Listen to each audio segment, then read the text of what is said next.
Hello అభినవాస్, ఈరోజు కొత్తగా ఆరోగ్యకరమైన అస్పారగస్ పచ్చడి చేయడం చూద్దామా. ముందుగా పాన్ పెట్టి స్టవ్ ఆన్ చేసుకొని కొంచెం ఆయిల్ వేయాలి. ఆయిల్ వేడెక్కిన తర్వాత కొద్దిగా శనగపప్పు, ధనియాలు వేసి వేయించుకోవాలి. ఇవి వేగిన తర్వాత వెల్లుల్లి మరియు పచ్చిమిర్చి కూడా వేసి కొంచెం వేగనివ్వాలి.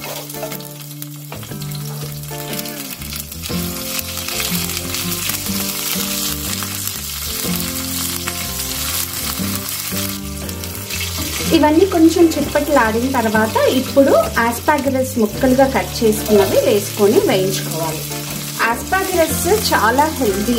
ఇది మనకి కొంచెం తక్కువగా దొరుకుతుంది కానీ చాలా హెల్దీ. ఈ ఆస్పారగస్ లో ఉన్న న్యూట్రియంట్స్ మనకి డైజెషన్ ఇంప్రూవ్ అవ్వడానికి, హార్ట్ హెల్త్ ఇంప్రూవ్ చేసుకోవడానికి, బ్లడ్ షుగర్స్ రెగ్యులేట్ చేసుకోవడానికి చాలా యూజ్ అవుతాయి. సో దీన్ని మనం కొంచెం రెగ్యులర్గా తీసుకోవడం స్టార్ట్ చేస్తే బాగుంటుంది. ఇది మామూలుగా మనం సలాడ్స్ అవి ఎక్కువ తినం కాబట్టి మన ఇండియన్ వేలో డైట్లో యాడ్ చేసుకోవడానికి నేను దీన్ని ఆస్పారగస్ పచ్చడి చేసి అలా తింటూ ఉంటాము. కొంచెం మగ్గిన తర్వాత నేను టమాటో వేసుకుంటున్నాను. జనరల్గా చాలామంది పచ్చళ్ళలో చింతపండు అలా వేస్తారు. నేను చింతపండు కంటే కూడా టమాటో కానీ నిమ్మకాయ కానీ ప్రిఫర్ చేస్తాను. సో టమాటో కూడా వేసుకొని కొంచెం మగ్గనివ్వాలి. ఇలా కొంచెం ముక్కలు మగ్గిన తర్వాత దాంట్లో కొంచెం పసుపు, ఇంగువ వేసుకొని కలుపుకొని మగ్గిన తర్వాత స్టవ్ ఆఫ్ చేసుకొని ఇది చల్లారే లోపల ఒక చిన్న ఉల్లిపాయ ముక్క చిన్న చిన్న ముక్కలుగా కట్ చేసి పెట్టుకోవాలి. అలాగే మీ దగ్గర వేయించిన పల్లీలు లేకపోతే అవి కూడా వేయించుకోవాలి. నా దగ్గర ఆల్రెడీ ఉన్నాయి కాబట్టి నేను డైరెక్ట్గా మిక్సీలో యాడ్ చేస్తాను. ఇలా మగ్గించుకున్న ముక్కల్ని మిక్సీలో వేసేసుకొని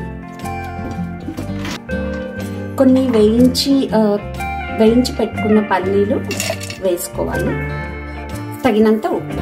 ఇవన్నీ వేసుకున్న తర్వాత మనం మిక్సీ వేసేసుకోవాలి, మెత్తగా వేసేసుకోవాలి పచ్చడిని. ఇలా మిక్సీ వేసుకున్న పచ్చడిని బౌల్లోకి తీసుకొని ముందుగా వేసి పెట్టుకున్న తాలింపు, తరుక్కున్న ఉల్లిపాయ ముక్కలు వేసుకొని కలిపేసుకోవాలి. అంతే, మన ఆస్పారగస్ పచ్చడి రెడీ. దీన్ని వేడివేడి అన్నంలో కానీ దోశల్లో కానీ తింటే చాలా బాగుంటుంది. మరి ఈ ఆస్పారగస్ పచ్చడి ఎలా చేయాలో చూసారు కదా. మరి మీరు కూడా ట్రై చేసి ఎలా వచ్చిందో కమెంట్స్ లో చెప్పండి.